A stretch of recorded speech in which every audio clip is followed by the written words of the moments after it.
Medical experts are sounding the alarm about a so-called dopamine deficit that could be impacting your mental health. So dopamine is a chemical that we make on our brain. It's a key player in pleasure, reward, and motivation. And it also plays a central role in addiction. Experts say highly reinforcing substances and behaviors that we have access to, like social media, gambling.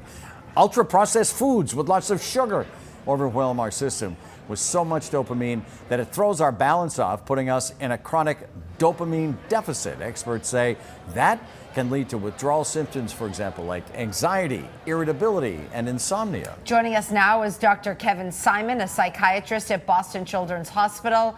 Hi, doctor, great to see you as always. This report makes dopamine sound dangerous. So are we worrying about this now? Yeah, no. So one, pleasure to be here. Thanks for the question. Dopamine itself isn't actually dangerous. It's pretty essential to what we do. It's how we learn, stay motivated, experience joy. The issue of overstimulation in regards to dopamine is when kids or people just generally constantly receive high reward hits from sugar or the ultra-processed foods, screens, social media. And so their natural dopamine system actually ends up downshifting. And so making everyday pleasures a little bit less satisfying. So parents don't need to necessarily panic, but they do need to be mindful about how to balance natural rewards versus those that can be found, in the palm of our hand via the otherwise. And doctor, that's a great way to frame it. Be mindful of. And speaking of in the palm of their hands, as many parents know, take that tablet away, and you have just triggered major meltdown. Are there other options out there? Yeah, so in reference to meltdowns, they happen to occur pretty regularly in my household. I have a 6 and a 4-year-old.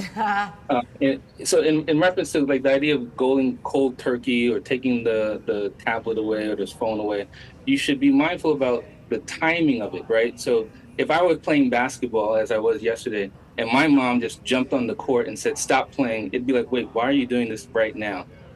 It's the same thing when we take tablets or games away from kids. The timing of it is more important than just the actual removal. So for a parent, I'd say talk about the antecedents. So say, hey, if we read for an hour or we go outside and play, then you can get your tablet or device back. So it's about the timing of when you're removing the object that's providing that reward. Yeah. Let me just say, as a mother, and if you were out in that heat, doctor, I would have done that because you need to hydrate. All right. And you know what I can hear in that answer, doctor? Give kids an escape. Give it a chance to get it back, and then you're going to be far more successful. I like that. Yeah, I do too. So what can parents do to help their kids identify healthier sources of dopamine? Yeah, so you should think about variety, novelty, connection. In essence, if you want to think about this like a dopamine menu, there should be activities: biking, cooking outside, cooking inside with your kids. There's a whole host of things, music. You want to give your kids different experiences that they can be together with you or together with their friends, free of devices, because being outside in nature, being inside the household, connecting with actual people is what generally kids want and do prefer.